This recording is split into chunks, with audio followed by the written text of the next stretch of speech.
Saludos amigos. En el aire, Consulta Participativa, su programa de los martes a esta hora, donde como siempre tratamos de llevar un programa que sirva de orientación y o que sirva al interés de todos ustedes, amigos televidentes, que nos dispensan y nos permiten penetrar a sus hogares a través de los canales 26 de Carivisión, Aster y Tricón, Claro y Tricón, y 16 de Aster, pero Carivisión canal 26, y aquí estamos tratando de hacer algo que sea ameno y a la vez importante para todos ustedes. Esta tarde tendremos un programa en el que trataremos de llevar dos temas fundamentales muy importantes para ustedes, para todos nosotros, temas que tienen que ver con la salud. En breves momentos vamos a tener nuestros invitados de esta tarde, quienes estarán con nosotros llevando información de su interés. Vamos a una pausa pequeñita y retornamos con nuestros comentarios.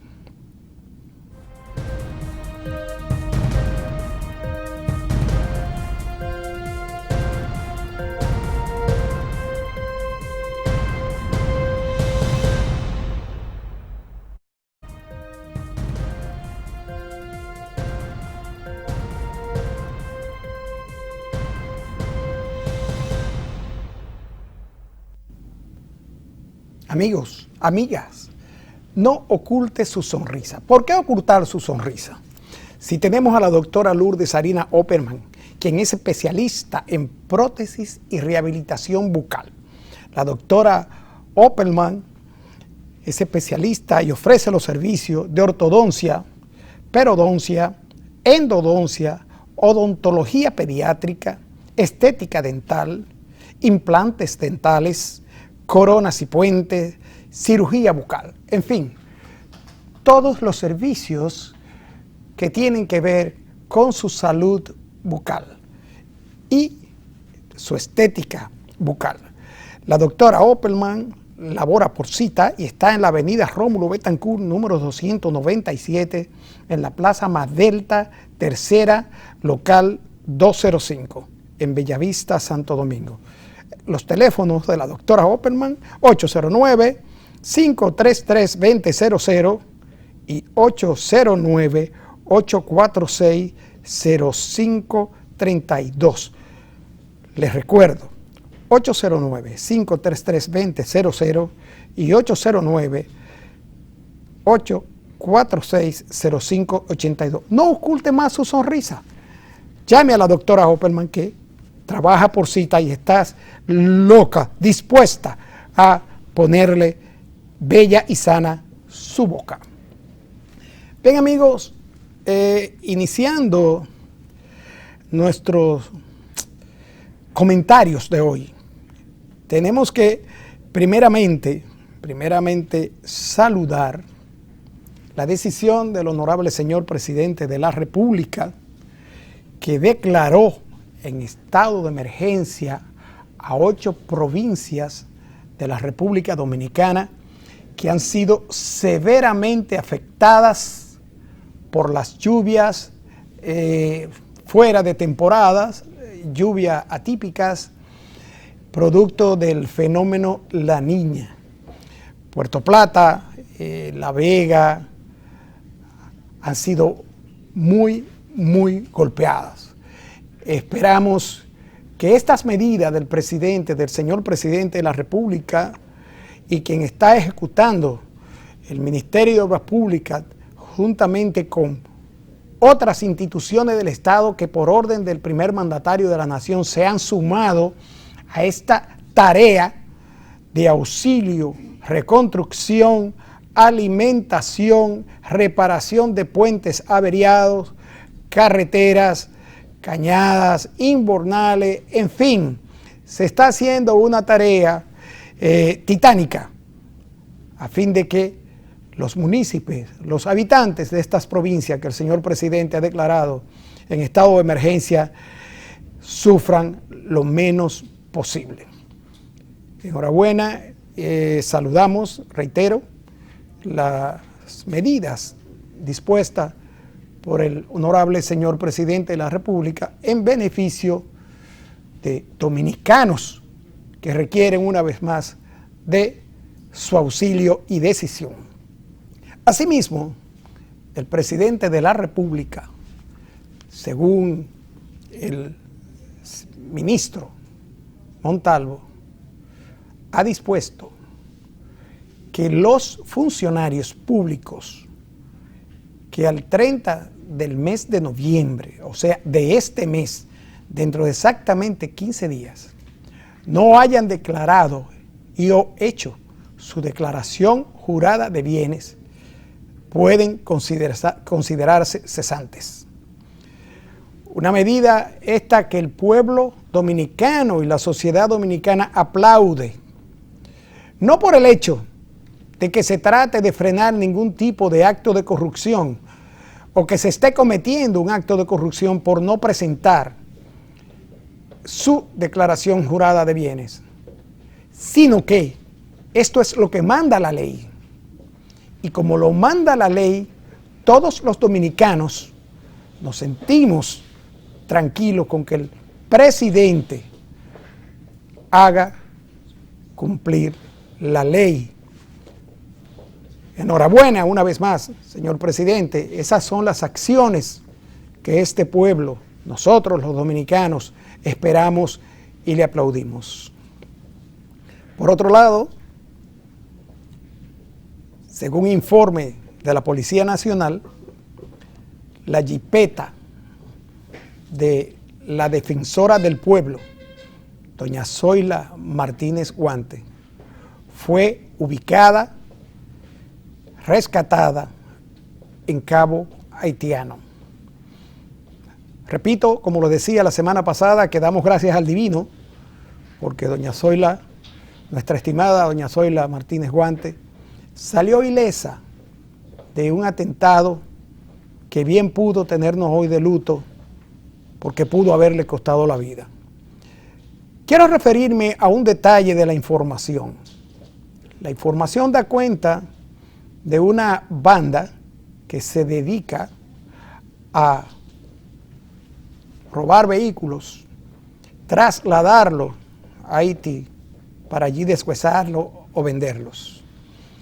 Esta banda está compuesta por dominicanos y extranjeros y llama mucho la atención de que en los últimos meses en nuestro país se han descubierto bandas organizadas que están compuestas en su mayoría por extranjeros.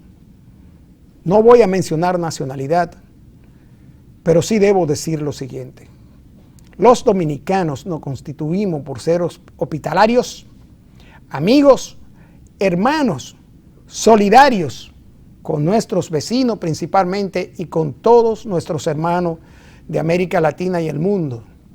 Pero no podemos dejar de lado ni dejar de mencionar el hecho de que hermanos al cual le abrimos las puertas, le abrimos nuestro brazo, nuestros corazones y nuestra solidaridad, estén aprovechando y abusando de los dominicanos para constituirse en bandas delincuenciales.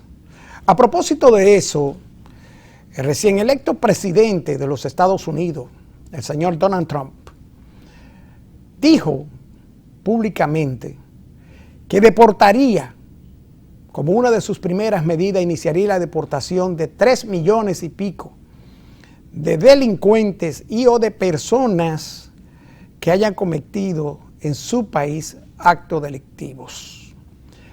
Creo que el imperio de la justicia debe primar, pero también creo que es una actitud coherente el hecho de que el que cuida su casa quiera mantenerla libre de delincuentes, libre de abusadores, libre de quienes abusan de nuestra hospitalidad. un llamado de atención a nuestra Policía Nacional para que, y a nuestras autoridades de migración, para que pongan ojo. Ya la participación de extranjeros en nuestro país en actos delictivos de diferentes categorías, como clonar tarjeta, robo a mano armada, crímenes, asalto, es muy notable. Así que nuestras autoridades están en la obligación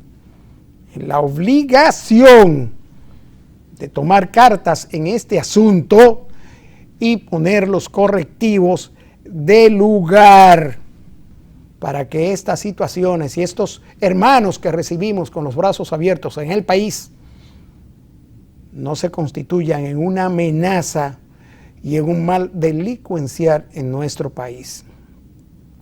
Hay que poner mucho ojo a esto. También tenemos que referirnos al hecho de que la ministra de Salud, doña Tati Guzmán Marcelino, se refirió en una forma vehemente hoy al hecho de que los accidentes de tránsito afectan el presupuesto de salud, afectan la vida de dominicanos y dan al traste con la tranquilidad de los familiares de las personas involucradas en accidente. Tomemos, señores, tomemos un poquito de tiempo para pensar y salir a la calle con la voluntad de ayudar a protegernos a nosotros mismos, cumpliendo la ley. La ley es dura, pero es la ley, y la ley es quien nos protege a todos. Vamos a una pequeña pausa y retornamos en un momentito.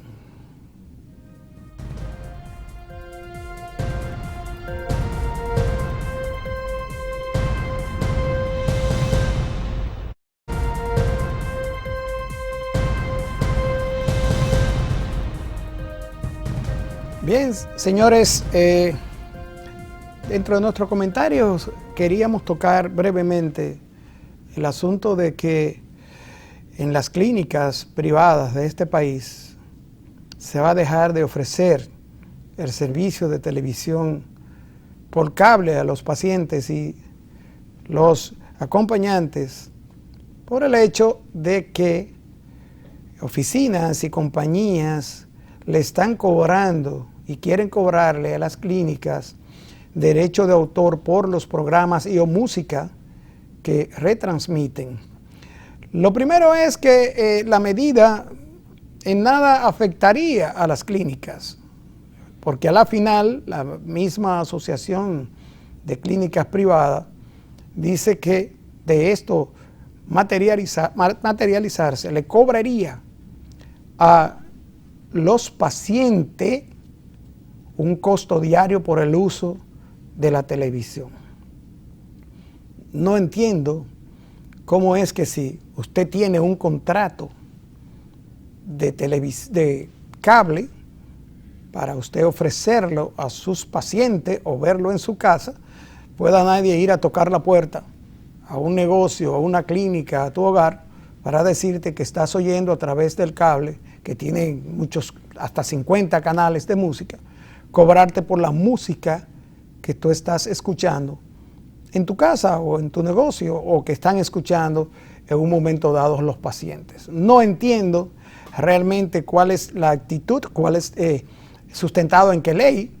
Yo entiendo que hay un contrato de servicio entre el que contrata un servicio de televisión por cable y nada, hay que ver cómo viene la cosa. Pero vamos a hablar de cosas mucho más importantes ahora. Vamos a dar la bienvenida esta tarde a un invitado que viene con la novedad de que el CEDIMAT ha lanzado su clínica de hernia. El doctor Elger Lasala está aquí para acompañarnos y decirnos en qué consiste la clínica de hernias. Buenas tardes, doctor. Bienvenido. Buenas tardes, Opelman. Muchas gracias por la invitación. Clínica de hernias CEDIMAT simplemente es una iniciativa de poner al servicio de la población condiciones novedosas, técnicas novedosas en cuanto al manejo de la patología herniaria. Las hernias son el procedimiento quirúrgico más común que se realiza por un cirujano general en todo el mundo. Y en República Dominicana no contábamos con una estructura, con una organización para dar atención integral a las hernias en un solo centro donde podamos tener todo lo necesario para manejar cualquier hernia, no importa su complejidad. Y es tanta la incidencia de pacientes con hernia en el país que amerita una iniciativa de esa categoría como lanzar una clínica para combatir y tratar las hernias. De hecho, en República Dominicana no podemos hablar de números francos. Una estadística franca que conozcamos de República Dominicana no existe, dado que nuestro sistema estadístico es poco fiable, es muy individual en cada centro y no hay una estadística centralizada. Pero si nos vamos a estadísticas de la región, se estima que en Occidente existen aproximadamente el 10 al 15% de la población con algún tipo de hernias. Si eso lo extrapolamos, estamos hablando que en República Dominicana somos cerca de 10 millones de habitantes. Podríamos hablar que un mínimo de 1 millón de dominicanos podrían estar afectados de una hernia o no. Sí, doctor, uno cuando escucha de hernia, uno se remonta a la infancia y uno recuerda que una de las hernias más evidentes es aquella hernia donde se veía el testículo de un hombre más agrandado que el otro de forma muy notoria. Y uno decía, bueno, tiene una hernia. Doctor, ¿qué es una hernia? Una hernia no es más que la salida del contenido de la cavidad abdominal a través de un defecto en los músculos de la pared abdominal. Si bien lo que tú dices, esa hernia tan común, conocida, que usted recuerda, es la hernia inguinal, que es la más común de todas las hernias. La hernia inguinal, ¿eso se refiere a la ingle? Exactamente. O sea, que esa hernia realmente no es en el escroto, sino donde se forma es en la ingle. En la ingle. Ok. Nace a través del canal inguinal. Entonces, defínamela de nuevo, es cuando el órgano... La salida de un órgano de la cavidad abdominal a través de un defecto de las paredes de la pared abdominal. Ok, entonces, las hernias, todas son curables, sí. Todas son operables. Todas son quirúrgicas. A todas se le puede hacer cirugía. Sí. ¿Cuántos tipos de hernias hay? ¿Hay hernia en un brazo, hernia en órgano? Explíqueme. Las hernias son muy complejas. Si nos vamos, básicamente la clínica va a manejar lo que son las hernias de pared abdominal, que eso es lo que nos compete, y en la pared abdominal existe diversidad de hernias. Las más comunes son las hernias inguinales, que son más frecuentes en hombres, que es aquella famosa, que el famoso bulto que se forma en la ingle que va hacia el escroto, pero también tenemos hernias en el ombligo, que es el famoso niño que la madre dice, no, es que él tiene el ombligo hacia afuera porque lloraba mucho cuando chiquito. Ombligo de tetera, le dice. El ombligo de tetera. Sí. Pero eso realmente es una hernia en el ombligo, es un defecto en el cierre del anillo umbilical.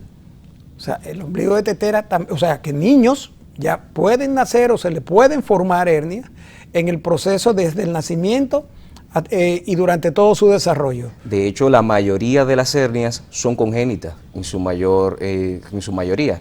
Más del 90% de las hernias se nacen con ellas, se nace con el defecto. Ahora bien, ese defecto se va a manifestar en la edad adulta, principalmente cuando ya tenemos una edad productiva, cuando comienza la gran actividad física, entre los 30 y los 60 años es que manifiesta la mayoría. Doctor, ¿hay alguna predisposición natural de cierta raza, persona, edad, para tener hernias? O sea, ¿hay algún segmento de la población que tú puedes decir, mira, en el segmento de la población obrera de República Dominicana, un ejemplo, hay una mayor cantidad de hernias, o sea, de pacientes con hernia? De hecho, en los hombres es más frecuente y el realizar esfuerzo físico, cualquier actividad que aumente la presión intraabdominal puede producir una hernia. Ok. Hay una hernia que, aparte de la inguinal, es famosa, que es la hiatal. ¿Qué es primeramente el hiato? El hiato diafragmático es por donde atraviesa el esófago y estructuras que vienen desde el tórax hacia la cavidad abdominal. Cuando ese hiato se dilata, ese anillo pierde fortaleza y amplía su tamaño, entonces permite el paso principalmente del estómago hacia el tórax. Y eso va a producir que el segmento más proximal del estómago se vaya hacia la cavidad torácica, lo que va a provocar en el paciente una sensación de reflujo, de que los alimentos se devuelven, de mucha acidez. Entonces eso es lo que conocemos como una hernia hiatal. Esa es la hernia hiatal, que tiene, según tengo entendido, diferentes formas de cirugía. Sí. Explíquenos. Bueno, mira, la hernia hiatal se puede manejar, lo recomendado es el manejo laparoscópico de la misma. Y con el manejo laparoscópico los síntomas van a resolverse en más de un 95% de los casos. Y el manejo consiste en hacer una funduplicatura, corregir la dilatación de ese hiato y realizar una funduplicatura. Eso es tomar el fondo del estómago, el segmento más proximal del estómago y envolverlo alrededor del esófago. Cuestión de que cuando ese segmento se dilata con gas, con aire, cuando el paciente deglute, provoca un cierre y comprime el esófago y eso evita el reflujo y reduce los síntomas del paciente. Eso es lo que llamamos esofagitis. La esofagitis se produce por el reflujo que producen las hernias. Que también entonces, por ende, produce aquel mal aliento. Mal aliento puede provocar una condición que se conoce como esófago de Barré, que el esófago de Barré es una condición premaligna que puede llevar al paciente a desarrollar un cáncer de esófago. Ahí va. ¿Es la hernia hiatal degenerativa en cáncer? No necesariamente la hernia per se, pero sí consecuencias de la hernia sí, como la esofagitis de Barré, sí puede degenerar a cáncer. Y por eso es una consecuencia de la hernia hiatal. Si no se trata una hernia hiatal a tiempo, ¿puede esto conducir a muerte? Sí, en determinadas condiciones sí, en grados severos de reflujo, paciente puede producirse asfixia mientras duerme por reflujo de contenido gástrico. Incluso los alimentos pueden refluir. Hay pacientes con un reflujo tan severo que pueden, incluso te describen que en las mañanas se sienten los alimentos en la boca, los alimentos que ingirieron la noche anterior. O sea, los alimentos que... Esto es como si fuera un intestino, un estómago rumiante. O sea, se siente... Se escapa el alimento. Se escapa el alimento y va. Es que no cierra entonces aquí arriba esto. Exactamente. Y eso queda... Eso queda permeable. Al no cerrar el hiato, no permite que el esfínter esofágico inferior haga su función, que es no permitir la salida del contenido gástrico. Cuando ese esfínter se queda abierto, entonces va a aparecer el reflujo. Doctor, causas médicas, o sea, afecciones que se desprenden y suceden por efecto de la hernia, aparte de eso que usted menciona. Quiero decir, ¿puede un paciente con hernia tener deficiencia vitamínica, deficiencia de nutrientes por el problema que genera la hernia, el reflujo, no asimila los alimentos bien? De hecho, vasoactivo no debería tener ninguna dificultad. O sea, que la absorción no tiene... No se afecta, pero el paciente tiene miedo de comer, porque siente que cuando come todo se devuelve y es muy molesto, muy incómodo para el paciente. ¿Crea dolor eso? Sí. Sí, duele. O sea, eso yo he visto personas que toman ranitidina continuamente, que están tomando omeprazol, qué sé yo, omeprazol, algo así. Y esas cosas, eso puede ser también como consecuencia de que esté una hernia hiatal caminando por ahí. Sí, es posible, sí, claro que sí. La principal causa de reflujo es la hernia hiatal. Bien. Doctor, hay una hernia, otra hernia, que creo que esos son los tres tipos más conocidos, la hernia discal, ¿cómo se llama? Las hernias discales, pero ya eso sale a otro ambiente, ya esto va al ambiente de la neurocirugía y es bajo el mismo concepto.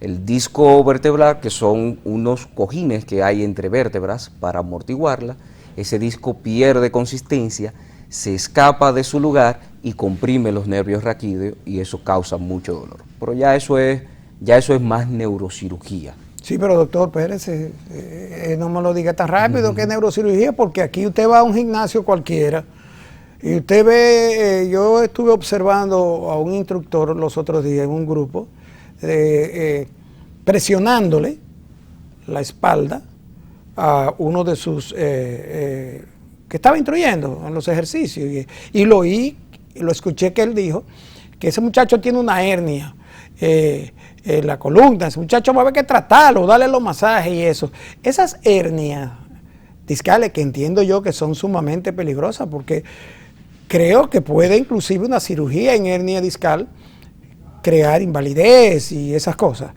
¿Es eso procedimiento normal que cualquiera esté dando masajes y eso en gimnasio y esas cosas? Y no es saliéndome del tema, sino por el hecho de que la gente cuando habla de hernia, bueno, no deja mencionar la hernia discal.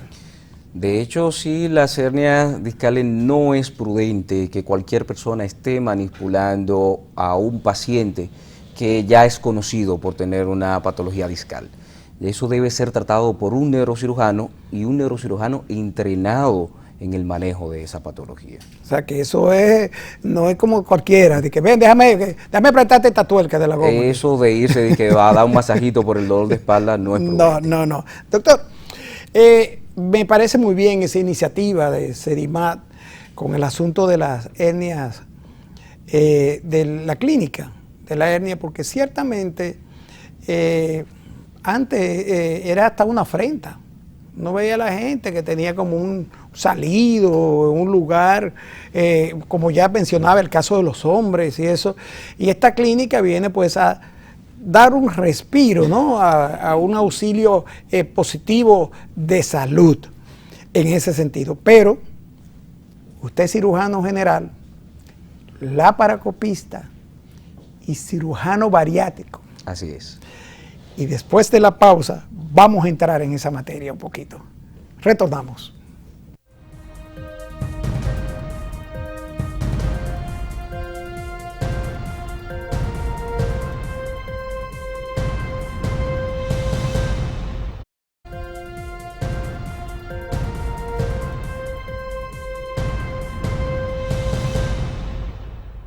Bien amigos, continuamos con esta interesantísima e importante entrevista con el doctor Enger Lasala, hablándonos sobre los tipos de hernia.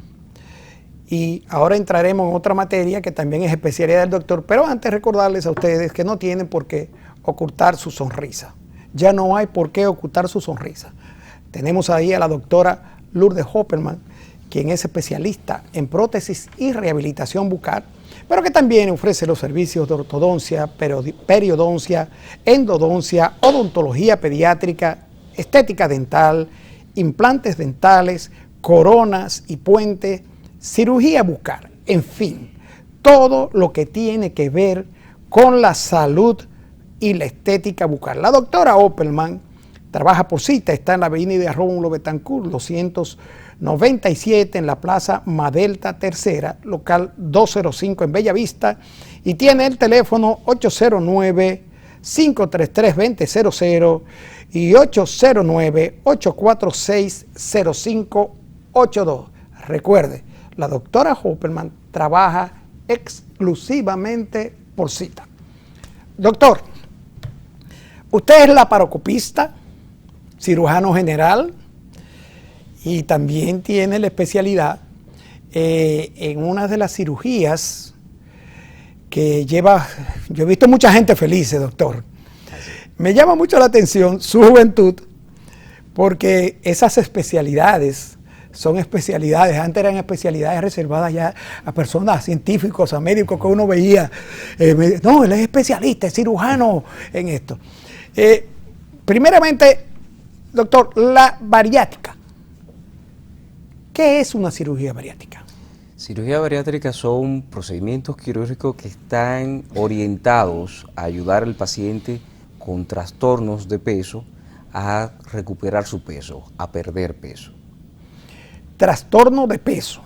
O sea, la cirugía soluciona, si así podemos llamar, el trastorno de peso, la obesidad y esas cosas, lógicamente mediante procedimientos que supongo y que usted me explicará, tienen que ver con algún tipo de extirpación o reducción de algún órgano. Exacto. Explíqueme, por favor. La cirugía bariátrica va orientada en dos vertientes. La primera es una vertiente restrictiva, provocar que el paciente tenga una menor capacidad de ingesta de alimento, y la otra vertiente es malabsortiva, en ayudar entonces a que se absorba una menor proporción de los alimentos que el paciente ingiere. Y ahí viene entonces una diversidad de procedimientos que van orientados entre esas dos posiciones y otros que van combinándolas las dos.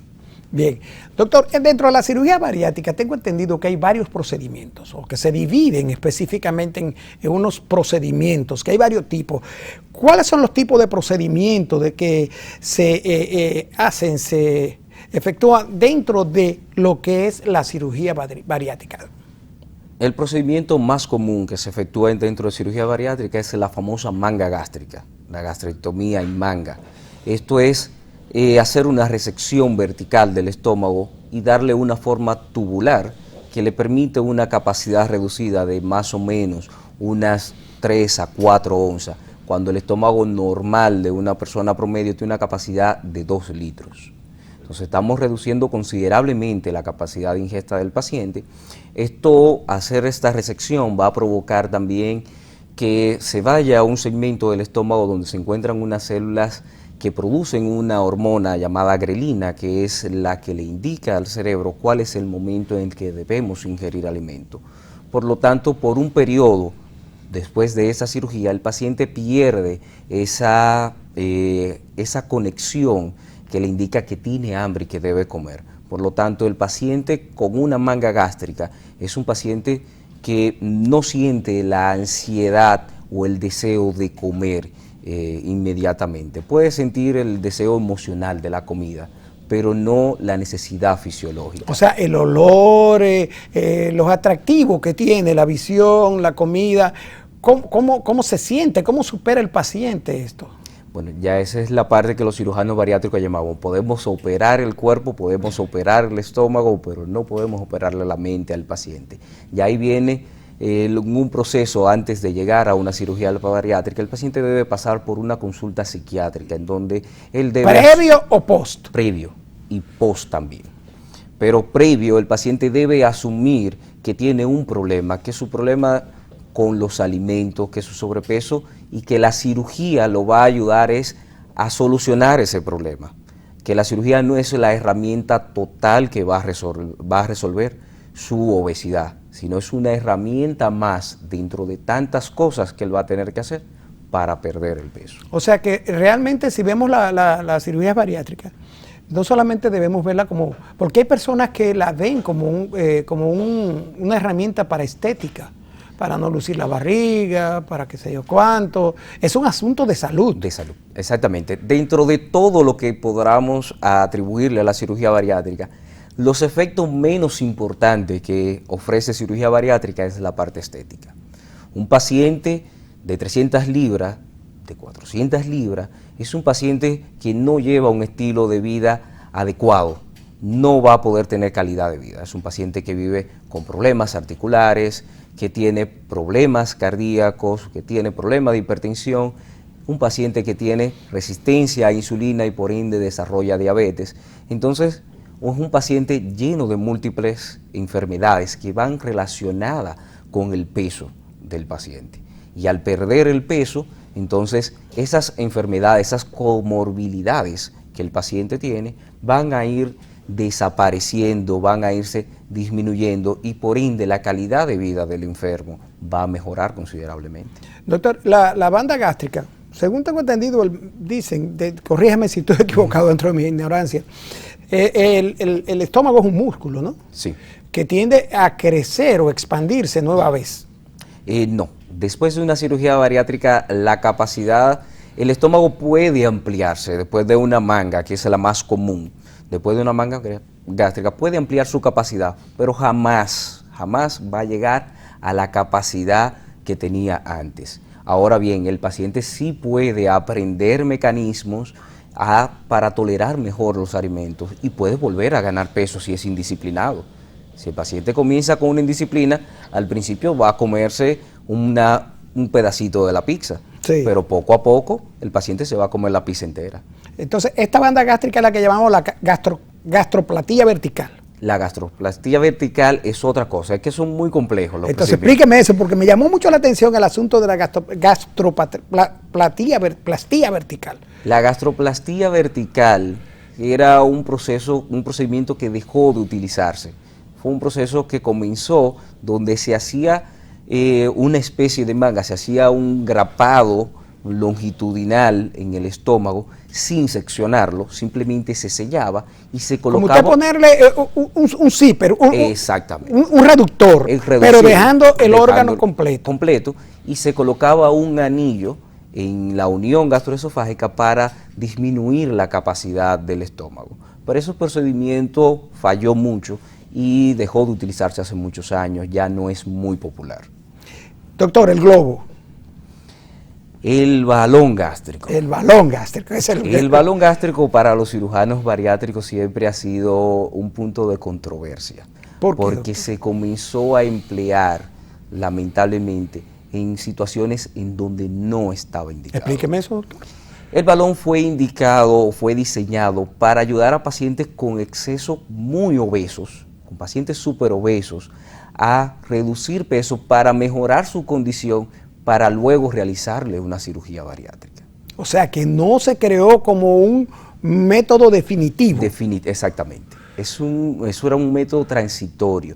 Y en todas partes del mundo el balón comenzó a utilizarse en pacientes obesos como solución definitiva, lo cual no funciona. Eso es la misma teoría que yo le hablo a los pacientes, que usted tome un perro, lo amarre en el patio, no le dé comida por una semana y luego lo suelte. El perro se va a comer todo lo que encuentre en su camino. Es igual que cuando se pone un balón. El balón se va a dejar ahí por 6 semanas. Cuando usted quite en 6, 8 semanas, quite ese balón, ese paciente lo que va a querer es comer. Pero ¿y por qué se hizo entonces tan popular? O sea, porque la gente hablaba, no, yo me voy a poner un balón y voy a rebajar, voy a tener un balón 30 días, 2 meses y voy a rebajar tantas libras y pum, ¡san! Se acabó. Precisamente ahí fue donde lo dañamos, y eso es parte de nosotros mismos los médicos, a veces dañamos buenos procedimientos. Sí, sí. Las técnicas mixtas en la cirugía bariátrica. Mira, en cirugía bariátrica, el famoso BPD, que es hacer una especie de manga haciendo un switch duodenal, haciendo una especie de bypass a través del duodeno. Esto no va a producir una restricción en la capacidad digestiva por la manga, pero al hacer el bypass del duodeno y reducir la longitud del intestino, que es un procedimiento bastante complejo, entonces disminuimos la absorción de nutrientes. Entonces esto tiene unos efectos metabólicos complejos, que no vamos a entrar en esos detalles, en donde ayuda al paciente, principalmente en los diabéticos, tiene muy buenos efectos, en los pacientes con dislipidemias, con trastorno de colesterol, triglicéridos, tiene muy buenos efectos, en donde se reducen y donde hay estudios y análisis que han demostrado que aproximadamente el 85% de los pacientes diabéticos que se les realiza esta cirugía dejan de tomar medicamentos y consumir medicamentos para el control de la diabetes y mantienen glicemias normales. ¿Y esa cirugía es definitiva? Sí. No hay que volver, que eso, porque es como compleja. Es de hacer un bypass para llevar los alimentos directamente hacia el intestino delgado. Sin pasar por Go, como se dice. Exacto, pasan del estómago, no pasan duodeno ni la porción proximal del yeyuno y pasan a ilion terminal. Por eso entonces se reduce la absorción. Exactamente. Eso es lo que hace que entonces el paciente absorbe menos proteínas, menos glucosa, menos carbohidratos, y por eso es que es beneficiosa para el doctor, la técnica restrictiva malosortivas. Eso es lo mismo, las restrictivas malasortivas, esas son las técnicas combinadas. Entre esas tenemos el BPD y el bypass gástrico. El más comúnmente utilizado es el bypass gástrico, eso es lo que más común se utiliza. El bypass gástrico consiste en reducir el tamaño del estómago construyendo un pouch, una bolsita de estómago de aproximadamente unos 20 cc, y esa pequeña bolsita la vamos a conectar directamente hacia el yeyuno y vamos a evitar que los alimentos pasen por el estómago y que pasen por duodeno y pasan a yeyuno y pasan a intestino, entonces tenemos una absorción más rápida de los alimentos, es más o menos en la misma fisiología. Entonces, doctor, viendo esto, ustedes como cirujanos bariátricos catalogan el paciente. Exactamente. Debe ser por el peso que presentan, pero lógico, hay una serie de estudios que hay que hacerlo. En el caso de los diabéticos, como usted dice que esta, la del bypass, le es beneficiosa. ¿En cuáles casos específicamente recetan ustedes cirugía balón, que ya usted dice que no se está usando, pero la cirugía en sí? Porque veo como que se crea un sentimiento de no importa, déjame comer, que a la final me voy a hacer una bariátrica o me voy a hacer lo que es la manga gástrica, y no hay la responsabilidad de cuidar la salud y lo que acarrea la obesidad. Precisamente la principal indicación de cirugía bariátrica, más que el peso del paciente, son las comorbilidades que el paciente pueda tener. Si el paciente tiene hipertensión, si el paciente es diabético, si tiene dislipidemia, si tiene trastornos articulares que no le permiten una buena movilidad. Esas son las principales, los puntos que uno toma para apoyar la indicación de la cirugía. Y a eso lo relacionamos entonces al peso del paciente. Estamos hablando de que pacientes con un índice de masa corporal mayor de 35, cuando lo normal es que debe de ser entre 18 y 24, es el índice. Eso es una relación entre el peso del paciente y la estatura del paciente. Entonces, esa relación debe de estar siempre entre 18 y 24, es el peso normal de una persona promedio. Después de 24 a 29 es un paciente en sobrepeso, por encima de 29 ya es un paciente obeso.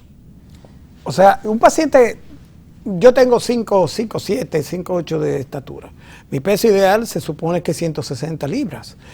¿Cuándo soy yo elegible a una banda gástrica? Cuando llegue a 180, 200, 220, 240. Cuando esa relación entre peso y talla supere por encima de 35. ¿Libras? No, 35, eso es un índice.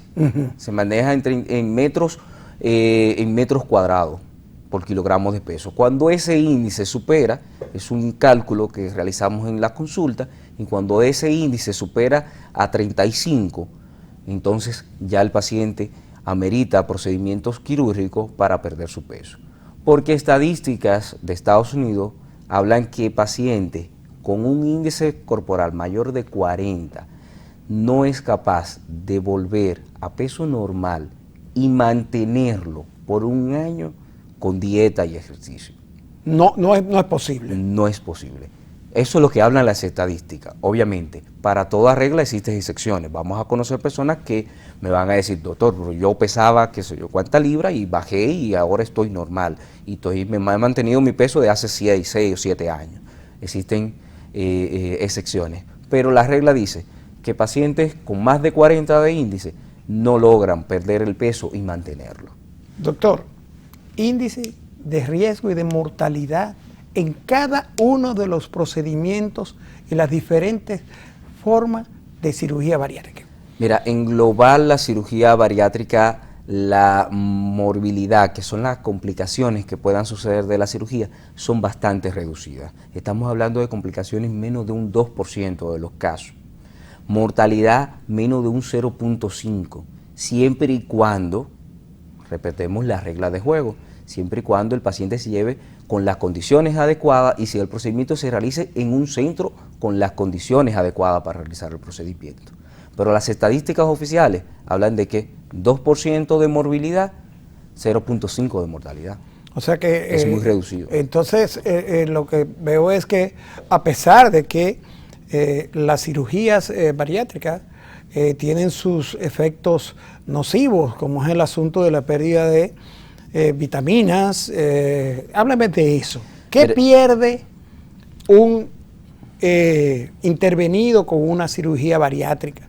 El principal pérdida que hacen los pacientes es malabsorción de vitamina B12, malabsorción de hierro, pérdida de zinc, malabsorción de calcio en algunos casos, malabsorción de vitamina D, Pero estos son micronutrientes que son fácilmente suplementables para los pacientes. Sí, pero son micronutrientes que son suplementables. Pero ¿cuáles son los resultados nocivos que puede tener el perder esos micronutrientes? ¿Y qué tiempo tardaría el cuerpo en recuperar esos micronutrientes? Recuperar esos micronutrientes con suplementos varía de acuerdo a los nutrientes. Promedio unos cuantos meses va a recuperar. Los efectos nocivos principalmente pérdida de las uñas, pérdida del pelo, desnutrición, que es como se va a manifestar con todo esto. Entonces, eso es recuperable. ¿Y cuáles son los pacientes que caen en esto? El paciente que no lleva una disciplina y que no se da un seguimiento adecuado con su cirujano y que no lleva la disciplina de alimentación que debe llevar el paciente después de la cirugía para evitar estas consecuencias. Bueno, amigos televidentes, qué lástima que el tiempo en televisión es así. Se me queda hablar con el doctor de laparoscopía mínima invasiva, de procedimientos mínimos invasivos, pero será en otra oportunidad, doctor. Reiterarle que Consulta Participativa está abierta a toda participación y que lleve información principalmente de salud. En este caso, tenemos el lanzamiento de la clínica de la hernia en Sedimat. Hemos hablado de hernia hiatal, inguinal, hemos hablado de cirugía bariátrica. Amigos televidentes, creo que el doctor Angel Lasala ha hecho con nosotros un programa histórico. A ustedes, Consulta Participativa le agradece habernos permitido entrar en sus hogares y será hasta el próximo martes y la repetición del viernes a las 3 de la tarde. Gracias.